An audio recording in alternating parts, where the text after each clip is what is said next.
জিততে তবু জিতে রে জিততে পারস না বাজি ধরতে বারবার কইছি আমার লগে বাজি ধরতে আইছে এরপর তে বাজি ধরতে আমি তো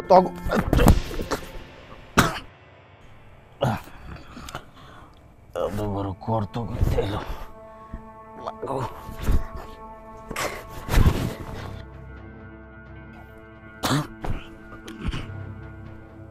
গর্ত গর্ত তো নাই এত আমারই বাড়ি মাল মনে একটু বেশি বেটা করছে হায় রে মানুষ রঙিন মানুষ দম ফুরালেই ঠুস তবু তারপরে জানি কি মনে করতে পারতাছি না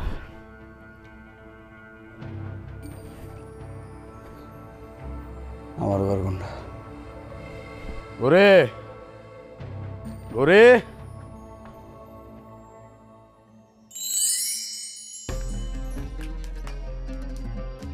দরজা খোল এই বুড়ি দরজা খোল কি রে দরজা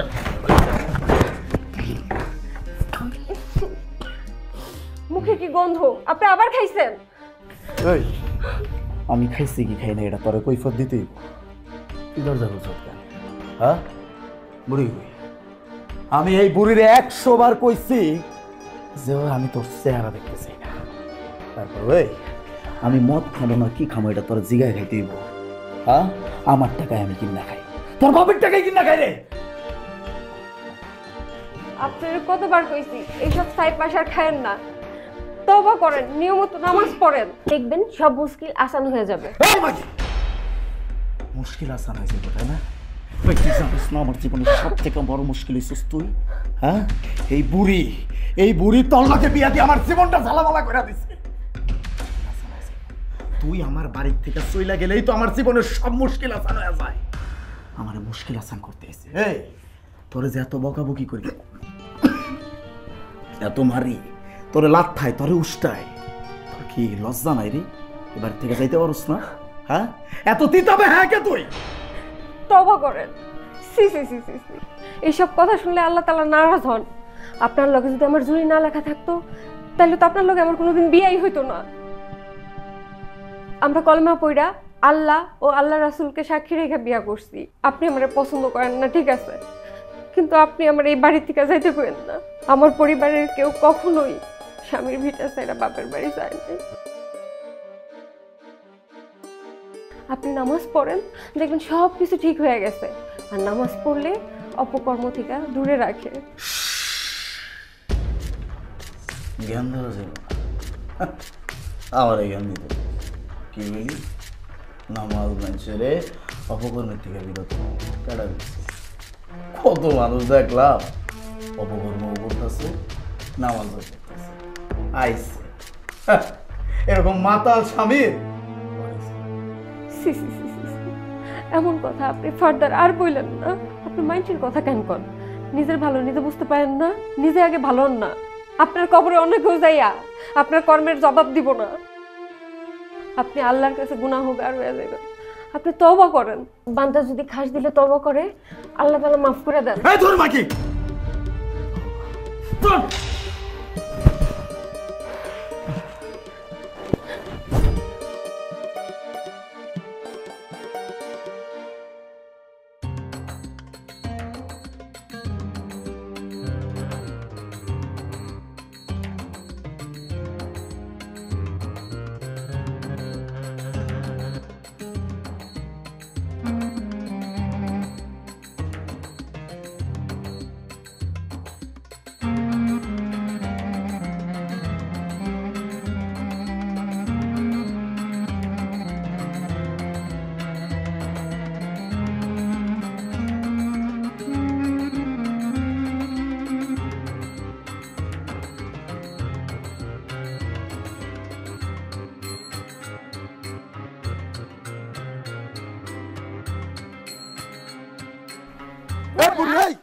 তোর আর বাড়ি দিবি না ব্যথা লাগে কিন্তু আজকে বাইরে আ আবার তুই তুই মারছিলাম বুড়ি করে বুড়ি আবার তুই তুই তুই তুই তুই তোর বারবার সে না হ্যাঁ তুই প্রত্যেক দিন খাই ভস্য গিল্লাইয়া আমার ফুলের মতো নাচ বউটার লগে খারাপ ব্যবহার করস বাইরে বাইরে তুই আমার বাড়ির থেকে বাইরে তোর মতো কুলাঙ্গার নাতি আমার দরকার নাই আমার সমস্ত সয় সম্পত্তি আমি নাচ বউরে লেখা দেব এ বুড়ি তোর মরণ কিন্তু আমার হাতে আছে কয়া দিলাম তুই ওই মাইয়ার লগে ওই পেশি মুখির লগে আমার বিয়া দিছস না আমার জীবনটা একদম সৌদি আরবের মরুভূমি বানায় দিছস তোরে তো আমি খাইছি রে তোরে তো আমি তাই কিন্তু খাইছে বুড়ি আবার তোরে ওই দাদি দাদি দাদি থামেন দাদি। গোলামের পুতেরে দৌড়াই লাগ পাইলাম না ওর এত বড় সাহস ও আমার নাত বউটারে সব সময় খালি মারে হ্যাঁ ওর এত বড় সাহস কে দিছে থাক দাদি আপনি বাদ দেন ওনার আমারে পছন্দ না আর যার যার পছন্দ না তার প্রতি তো দুর্ব্যবহার করাটা স্বাভাবিক তাই না দাদি? দাদি আপনি ওনার জন্য দোয়া করে দেন আল্লাহ যেন ওনার প্রতি হেদায়েত দান করেন আর দেখবেন একদিন না একদিন উনি ওনার ভুল ঠিকই ভাঙবে। এই পেশিমুখী তুই যদি আমার বাড়ি থেকে বাইরে হইছ তোরে আমি দেখেন আপনি এইভাবে বলবেন না স্বামী স্ত্রীর বন্ধন পবিত্র বন্ধন এই বন্ধন আল্লাহর ইচ্ছা ছাড়া হয় না আপনি আপনার কথা ফিরায় নেন নয়তো আল্লাহ আপনার প্রতি নারাজ হইব। আমি তো এইটাই চাই তোর আল্লাহ আমার উপরে নারাজ হোক আমি এইটাই চাই। ও দাদি ওনারা এইসব কথা বলতে মানা করে দেন ওনার আল্লাহ আমার আল্লাহ কি এক না আল্লাহ তো সবারই এক।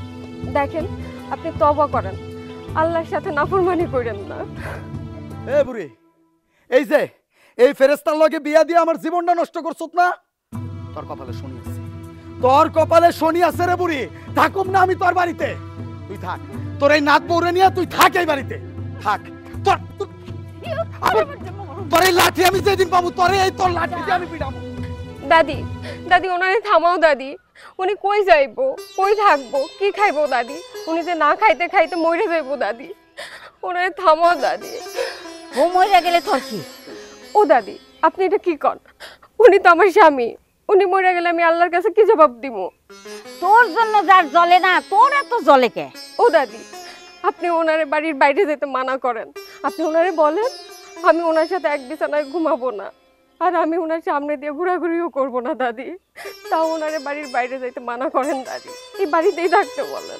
আরে তো ওরে নিয়ে তোর চিন্তা করন লাগবো না এই নিয়ে কতবার বাড়ির থেকে বাইরে হয়ে গেল আবার যখন পেটে টান পড়ছে শিশুর করে বাড়িতে আয় পড়ছে তুই এত চিন্তা করিস না।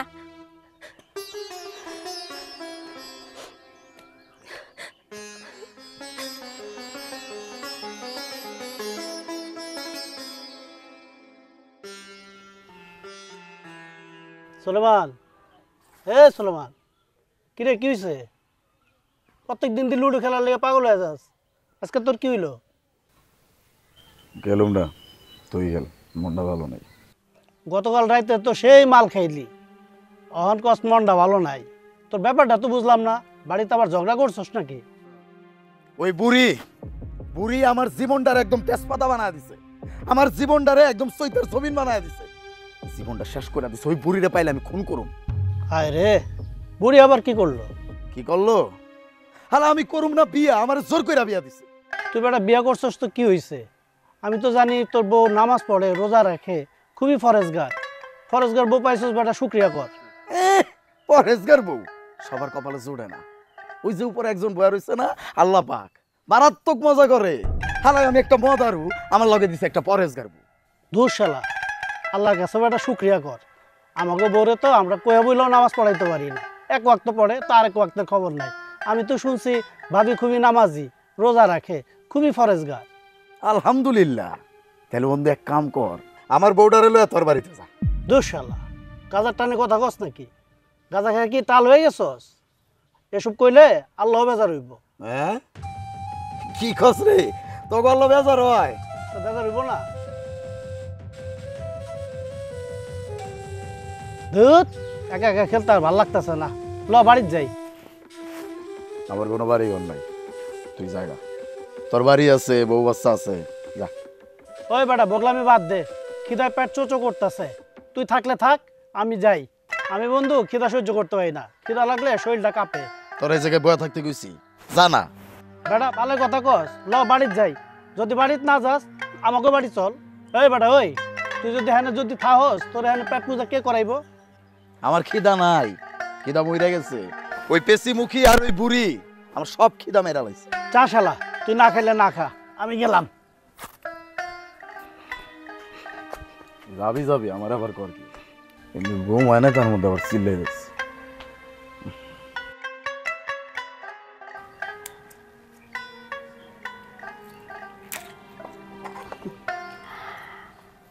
জানো না বউ, হুম, আমার নাতিটা আগে এমন আসিল না, খুব ভালো একটা পোলা আসিল।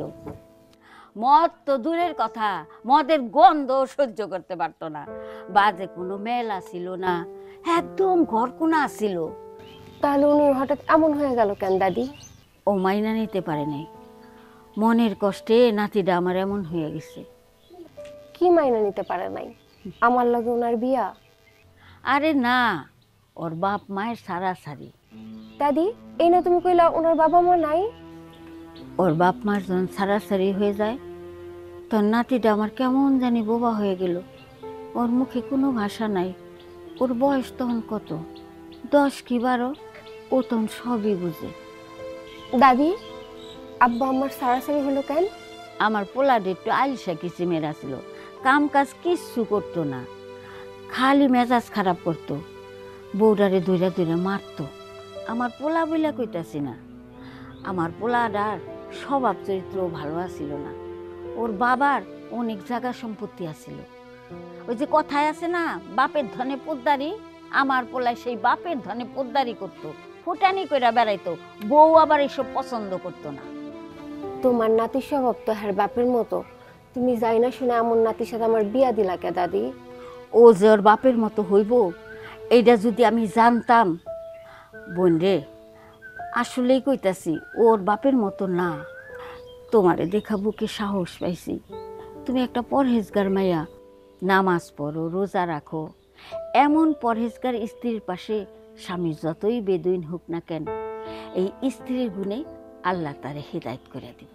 বোন রে, সত্যি কথা কইতে কি, কারোর সাথে কারো যদি জোড়া না থাকে তাহলে শত চেষ্টা করলেও বিয়া দেওয়া যায় না।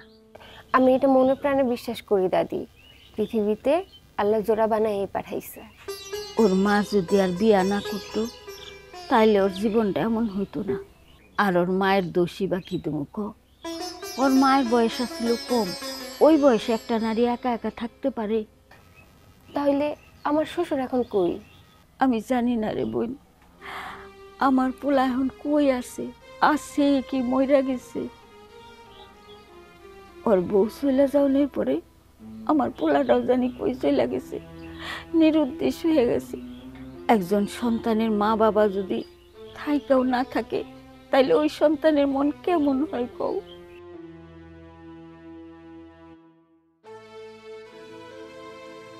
আমি বুঝতে পারছি দাদি, ওনার কেন নারীর প্রতি এত বিদ্বেষ। বোন, তুই আসল কেসটা ধরতে পারছো। দাদি, আমারে তুমি দোয়া করো, আমার যত কষ্টই হোক না কেন আমি ওনার দিনের পথে আনবই। আমি জানি তুই পারবি।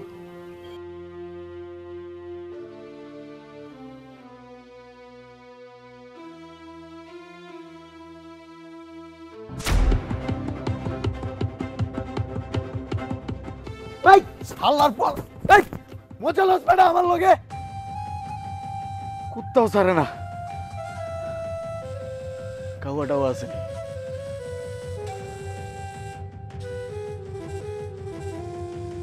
শালির ঘরের শালি বুড়ি গেছে কই? বুড়ি, এই বুড়ি, মেজাজটা কেমন ফায়ার হয়ে যেতেছে।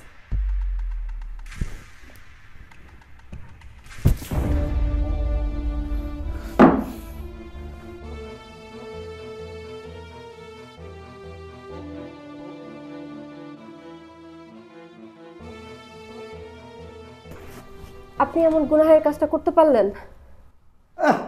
গুনাহের কাজ? স্বামী এই জায়গায় খিদার জ্বালায় ছটফট করতেছে আর ওই জায়গায় গুনাহের কাজ লাগাইছে। এই তোর আল্লাহ কি তোরে কইছে স্বামীরে না খাওয়াইয়া ইবাদত বন্ধ কি করতে কইছে? আপনি যে ঘরের ভিতরে আইছেন আমি তো এটা দেখি নাই। যদি দেখতাম তাহলে আপনার খাওয়ায় নামাজ পড়তে আসতাম। সকালে তো না খেয়ে ধ্যান করে চলে গেছেন। হয়েছে, এত ঢং করা লাগবো না। বুড়ি গেছে কই? দাদি ঘুমাইছে। উনি খুব পুণ্যের কাম করছে। স্বামী কেউ না হারে রেখে কোন স্ত্রী খেতে পারে? এই সামরি বেলাস মহিলা, তোরে আমি কইছি তুই আমার জন্য না খেয়ে থাক। চুল ছাড়েন তো, ব্যথা পাইতেছি। ইসি রে রে। এই তোরা তো আলগা বিরিত কেন? উনি আমার জন্য না খেয়ে থাকে।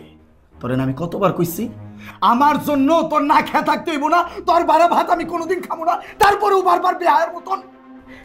কতবার কইছি তওবা করেন, নামাজ পড়েন। আপনার ভিতরে যে খান্নাস আছে সেটা তো আপনার ঘুরাইতেছে, আপনার কুমন্ত্রণা দিতেছে। তাছাড়া ঘরের বউয়ের সাথে কেউ এরকম ব্যবহার করে? আমি তোরে আমার স্ত্রী মানি না, বুঝছস? আপনি এমন কথা কইতে পারলেন না? এটা আমার স্বামী সুলাইমানের কথা না, এটা আপনার ভিতরে খান্নাসের কথা। আপনার আমার স্বামী স্ত্রীর সম্পর্ক আপনার ভিতরে খান্নাস সহ্য করতে পারতেছে। দূর খান্নাস খান্নাস, সব সময় খান্নাস নিয়ে বইয়া থাকস। এই চল, শান্ত হন না।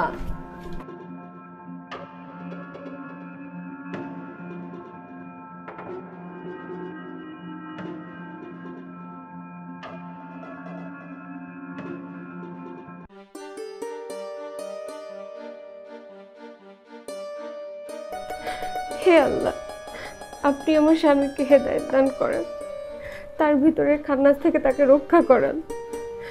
আপনি তো সব কিছু জানেন আল্লাহ। আমি যেন আমার স্বামীর প্রতি বিরক্ত বোধ না হই, সেজন্য আপনি আমাকে ধৈর্য ধারণ করার তৌফিক দান করেন। আমিন।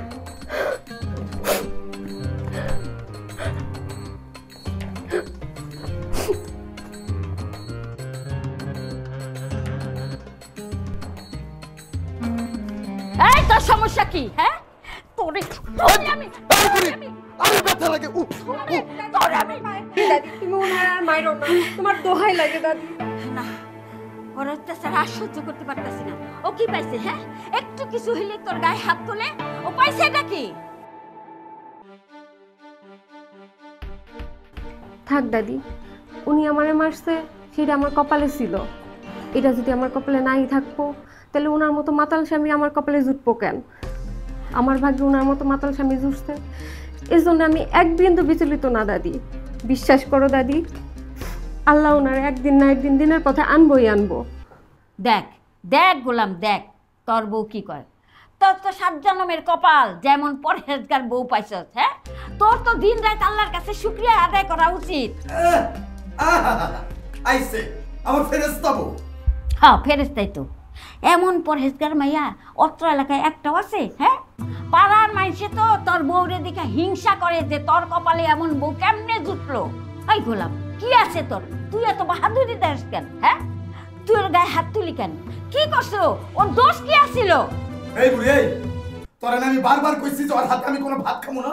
তোরা বারবার করার পরে তুই বারবার ওর দিয়ে ভাত পারাস কেন? হ্যাঁ, ওর তো মুখটা আমার দেখতে মন চায় না। তোর মতো কুলঙ্গার নাতির মুখ আমি দেখতে চাই না। তুই বাইরে আমার বাড়ি থেকে, বাইরে বাইরে বাইরে, তুই বাইরে। এই বুড়ি, তুই পরের ঘরের মাইয়া লেগে তোর নাতির গায়ে হাত তুলতেছস, আমার মারধর করতেছস। ঠিক আছে, থাকবো না আমি তোর বাড়িতে। তুই থাক তোর ওই নাতি বউরে নিয়া। আমার গায়ে হাত তুলস তাই না? তোর যা যা, তোর চেহারা যেন আমার আর না দেখতে হয়। সারাটা জীবন তোর বাপে আমার জ্বালাইছে, এখন তুই জ্বালাইতেছস। তোকে কারো আমার দরকার নাই।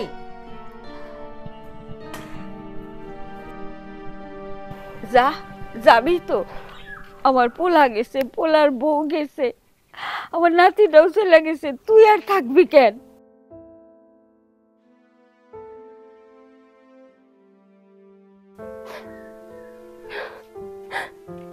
না গিয়ে কি করবো দাদি? যে মানুষটা আমার কারণে এই বাড়ি ঘর ছেড়ে চলে গেছে, আমি তো তার কষ্টের কারণ হতে পারি না দাদি। আমি তো অত নিষ্ঠুর না। যা, চলে যা। তোরে বাধা দেও না আমি কে? আমি তোর কেউ হই? আমি কেউ না, আমার কেউ নাই। তাই একটা কথা, মরণের সময় আমার মরা মুখটা দেখনের লেখা কেউ আসিস না।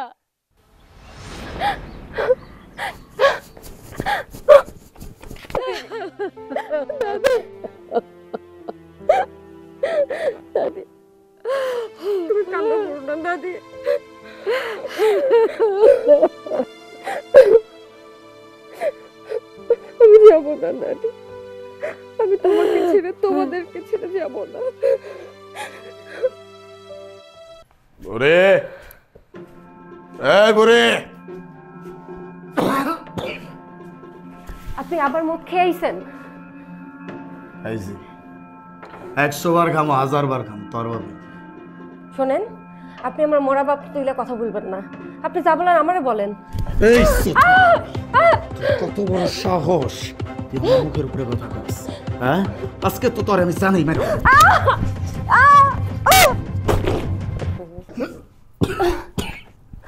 ওই এই জানবি, তুই আমার বাড়ি জানোস না কেন? হ্যাঁ, তুই জানোস না তুই আমার বাড়ি না ছাড়লে আমি শান্তি পাবো না। লোভ, হ্যাঁ লোভ জাগছে। এই বুড়ির সম্পত্তির লোভে তুই আমার বাড়ি ছাড়স না। দেখেন, আপনি আমার এই কথা বললেন না। আপনার এই সম্পত্তির প্রতি আমার কোনো লোভ নাই। আমি তো খালি একটা সুখের সংসার চাইছি, আর চাইছি একজন পরহেজগার স্বামী।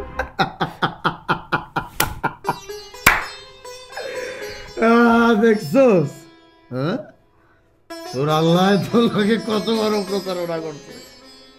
তুই চাইছোস একটা পরহেজগার স্বামী, আর পাইছোস কি আমার মতো একটা মাতাল স্বামী। চুপ করেন, তওবা করেন, আল্লাহর কাছে গুনাহগার হয়েন না। গুনাহগার? এই যাবি, যা যা যাই, ধর ধর, সর সর।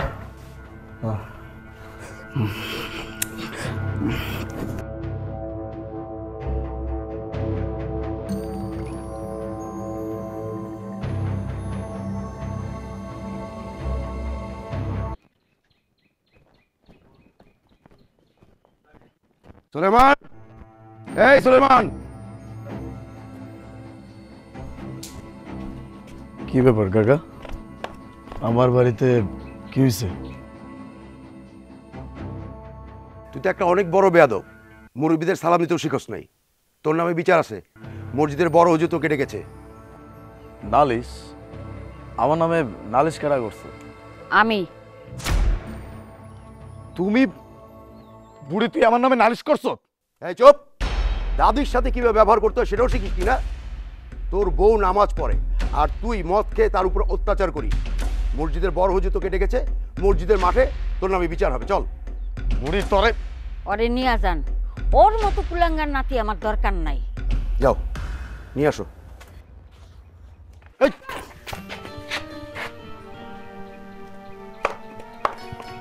কাকা, আপনারা আমার স্বামীকে ছেড়ে দেন কাকা। আমি ওর হয়ে আপনাদের কাছে ক্ষমা চাইতেছি। আপনারা যদি আমার স্বামীকে আমার হয়ে বিচার করেন, আমি রোজ হাসরের মাঠে আল্লাহর কাছে কি জবাব দেব কাকা? আমি যে বড় গুনাহগার হয়ে যাব। আমি তো আমার স্বামীর নামে কোনো অভিযোগ করি নাই কাকা। নূরজাহান, তুই ওরে ছেড়ে দিতে কইতাছস? এই, তোর লেগে তো ওর মন কাঁদে না, তাহলে তোর মন কেন ওর লেগে কাঁদে? দাদি, তুমি একটু কও না আমার স্বামীর সাইডে দিতে। আপনারা দেখেন, আমার মন বলতেছে আমার স্বামী একদিন না একদিন ভালো হয়ে যাইব। মদ খাওয়া সাইডা দিব, নামাজও পড়ব, হেদায়েত প্রাপ্ত হইব। আমি আপনাকে কথা দিতেছি, আমার স্বামী পরেশগার হবে। মা, তোমার জন্য আজকে তোমার স্বামীকে ছেড়ে দিলাম। এই, তোর স্ত্রী কি বললো শুনেছিস? তোর কপালের ভাগ্য যে এরকম একটা স্ত্রী পেয়েছিস তুই। এরপরে যদি শুনি তুই মদ খেয়ে স্ত্রীর প্রতি অবিচার করেছিস, সেদিন তোকে আমরা ছাড়বো না। এই চলো।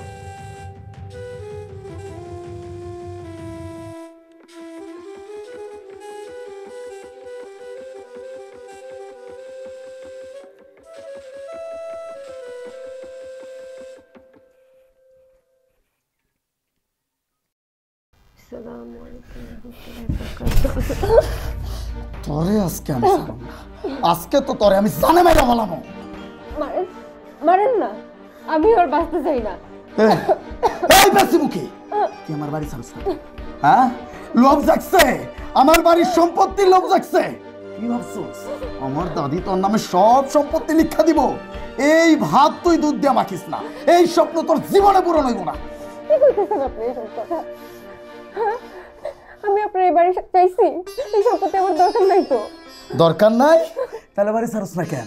তোর না কোনো লোভ নাই তাহলে বাড়ি ছাড়স না কেন? বাড়ি তুই ছাড়বি না এটা আমি খুব ভালো করে বুঝতে পারছি। এই জন্য তোরে আমি দুনিয়া ছাড়া করব, দুনিয়া ছাড়া করব। করেন দুনিয়া ছাড়া, আমার দুনিয়ার প্রতি ঘৃণা জন্মে গেছে। ছাড়েন বলতেছি।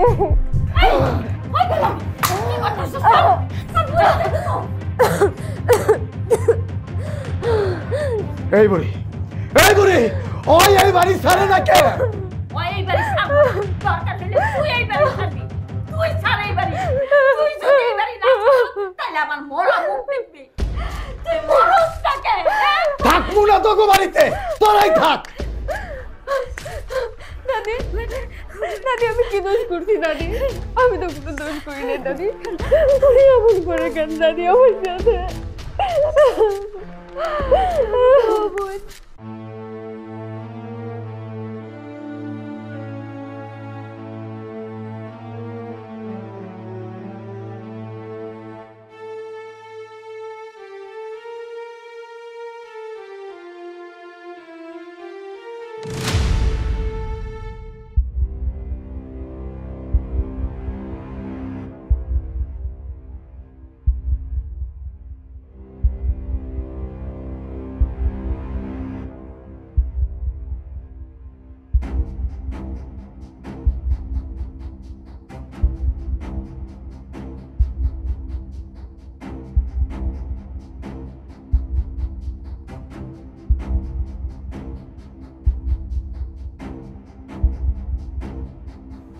ভাবি, জি, ওর তো শরীরের অবস্থা বেশি ভালো না, একটু সুস্থ হইলে ডাক্তার দেখাই। ঠিক আছে ভাই, দেখাবো। আচ্ছা ভাবি, তো আমি তাহলে যাই ভাবি। ওকে, ধন্যবাদ ভাই। আসসালামু আলাইকুম। ওয়ালাইকুম আসসালাম।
ওই মরে না কেন? ওই মরলেই তো আমার শান্তি। ওই মরে গেলেই তো আমি পয়সা যাই। দাদি, তুমি এসব কি কথা কইতেছো? মানুষের শরীর অনেক জ্বর, জ্বরে তো শরীর পুড়ে যেতেছে। এইগুলি হইতেছে ওর শাস্তি। ওই যে উপরে একজন আছে না, মানুষে কয় না আল্লাহর মাই দুনিয়ার মাই, আর যারা পুড়ে যাওনি ভালো। ওই দাদি, আল্লাহ যে কেন আমার মরণ দেয় না, আল্লাহ আমার শান্তি দিতেছে।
হে আল্লাহ, তুমি আমার স্বামীকে সুস্থ করে দাও, ওনাকে খান্নাসের কবল থেকে মুক্তি করো। উনি আমার সাথে যে আচরণ করেছে, আল্লাহ, আমি তার জন্য ওনার বিরুদ্ধে তোমার কাছে কখনো অভিযোগ করি নাই। আর যদি কখনো অভিযোগ করে থাকি, তবে হে আল্লাহ, তুমি রহমানুর রহিম, তোমার রহমানের নামে ওনাকে মাফ করে দিও। আমিন।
কে আপনি?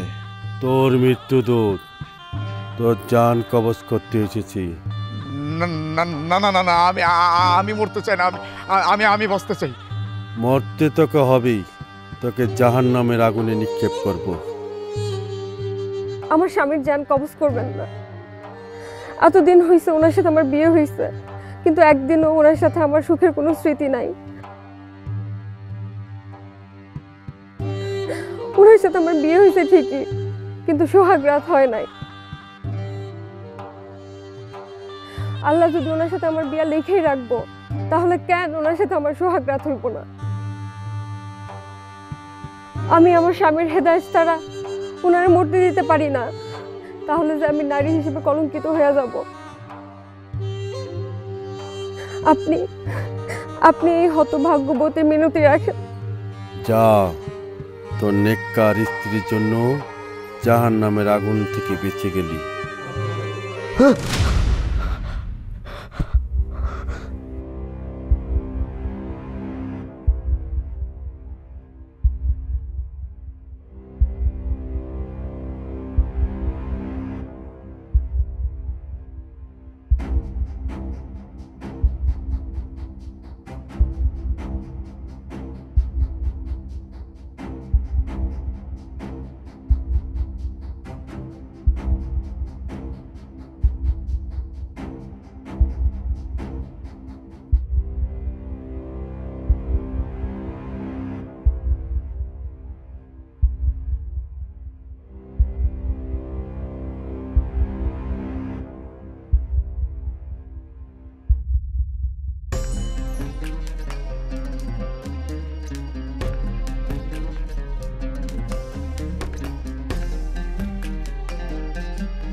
আসসালামু আলাইকুম বড়। আসসালামু আলাইকুম।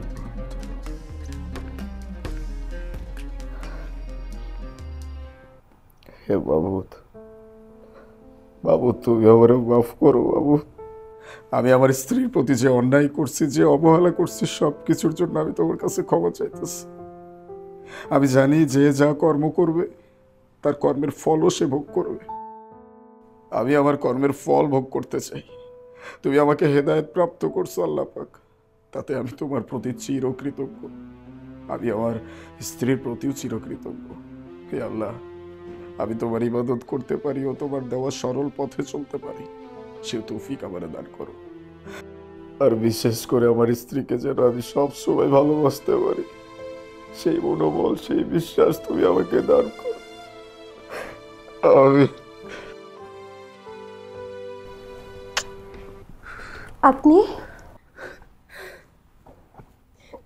বউ বউ তুই আমার মাফ করে দাও বউ, করো বউ। আপনি আমার পাশে নেন। বউ রে, আমি তোমারে কোনোদিন স্ত্রীর মর্যাদা দেই নাই, সবসময় অপমান অপদস্থ করেই গেছি। মানুষ হিসেবে পর্যন্ত কোনোদিন মূল্যায়ন করে নাই। তুমি আমারে মাফ করে দাও বউ।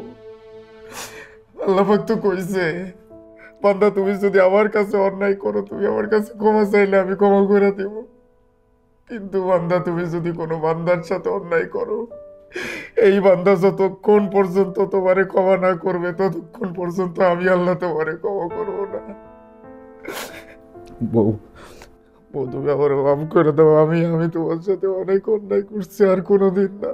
আজকের পর থেকে আমি তোমারে আমার স্ত্রীর মর্যাদা দিব। আমি আর কোনোদিন খারাপ পথে যাব না, আমি কোনোদিনও। দেখেন, আপনি আমার স্বামী, আমি আপনার স্ত্রী, দুইজনের জোড়া আল্লাহর ইশারা ছাড়া হয় নাই। তাই আমি মনে প্রাণে বিশ্বাস করি আল্লাহ আমার ধৈর্যের পরীক্ষা নিচ্ছেন। সব সময় আল্লাহর কাছে আবেদন করতাম, হে আল্লাহ, তুমি আমাকে শক্তি দাও ধৈর্য ধরার। আমার স্বামীকে হেদায়েত করো। তাই আজ হচ্ছে আমার জীবনের সব থেকে শ্রেষ্ঠ দিন। আমার স্বামীকে আল্লাহ হেদায়েত প্রাপ্ত করেছেন। আপনার প্রতি আমার কোনো ক্ষোভ নাই, কোনো অভিযোগ নাই। আমি আপনার মাফ করে দিছি। আজকের এই খুশির দিনে আমরা দুজন মিলে একসাথে নফল নামাজ পড়ব। চলো।